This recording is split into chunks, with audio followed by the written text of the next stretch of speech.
Breaking today, Governor Gavin Newsom announced the first shift by a state to an endemic approach to the coronavirus pandemic.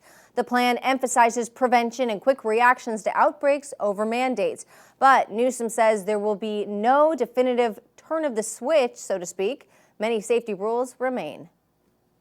And so we have work to do as it relates to turning the proverbial page. And what we're announcing here today is about turning a page, moving from this crisis mentality, moving from a reactive framework to a framework where we are more sentinel in our approach, that we stand firm and confident as we lean into the future.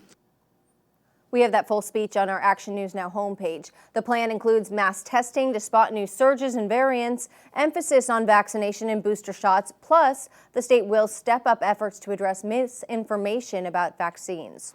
Action News Now reporter Tori Apodaca spoke with people today about living with COVID. She's in Chico right now. Tori, are people ready to leave this emergency mentality behind Yes, them? Haley, they are, especially those that are at struggling small businesses. It's been almost 2 years now for them.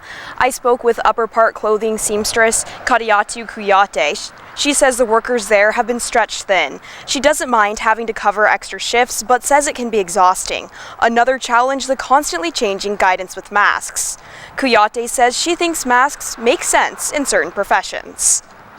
But there's different fields that I feel like that have changed their perspective on whether or not we should just make this a regular thing. Like, I worked as a makeup artist assistant for a while in the beginning of pandemic, and we were thinking to ourselves, like, this probably should be a regular thing. We're this close to people's faces. Over here, it's like, we're kind of not really, you know? But yeah, it's definitely changed, I feel like, a lot of perspectives in different industries. Kuyate believes the pandemic won't end till we get herd immunity, which will come with more people being vaxxed. She says people will still catch the virus, but it's time to start moving forward safely. And most people I'm talking with here today tell me the same thing, that we're not at the end of the pandemic yet, but we're going to have to adjust our definition of normal. Reporting live in Chico, Tori Apodaca, Action News Now, coverage you can count on.